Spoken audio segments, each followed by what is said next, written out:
بعد از اینکه روتر ما ریست کانفیگوریشن شد و تمام کانفیگش پاک شد، اولین نیازی که ما داریم اینه که بتونیم برای این روترمون، برای این تجهیزمون یه یوزرنیم پسورد بذاریم، یا یوزرنیم پسوردی که داره رو کامل عوض کنیم. ببینید توی گزینه سیستم میایم پایین یوزرز انتخاب میکنیم، ببینیم که اینجا میتونیم بر اساس پرمیشن هایی که داریم یوزر انتخاب کنیم و براش پسورد بذاریم.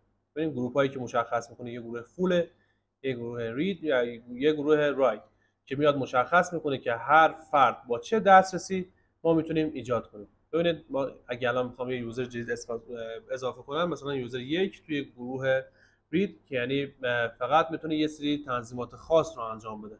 این قسمت میتونم پسوردش مثلا وارد کنم، ببینید،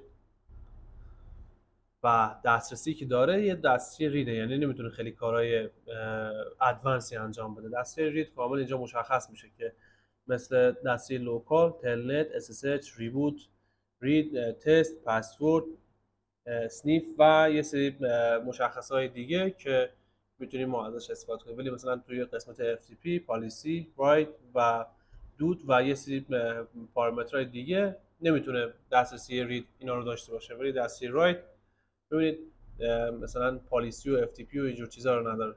به دسترسی فول کامل تمام تجهیز دستیار داره به جز دود که اونم میتونیم خودمون فعالش کنیم. دود یه سروری که میتونیم توی تجهیزاتمون توی سازمانمون دود سرور رو ایجاد کنیم و تجهیزات میکروتیکی که داریم رو باهاش مدیریت کنیم.